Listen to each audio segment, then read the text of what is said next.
Ang tamsi, kilala rin bilang garden sunbird o olive-backed sunbird, Cineris jugularis, ay isang maliit na ibon na matatagpuan sa Pilipinas, maliban sa pangkat ng mga isla ng Palawan. Karaniwang may sukat itong 10 hanggang 14.4 na sentimetro.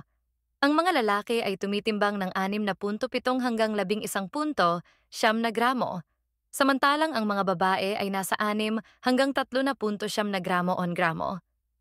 Ang mga lalaki ay may matingkad na kulay na may makintab na itim na lalamunan at dibdib, samantalang ang mga babae ay may olibong likod at dilaw na ilalim ng katawan.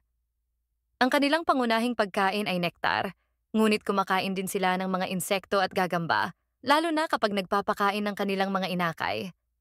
Nakakatuwang malaman na ang tamsi ay madalas na pagkakamalang hummingbird dahil sa kanilang maliit na sukat at kakayahang lumipad ng mabilis.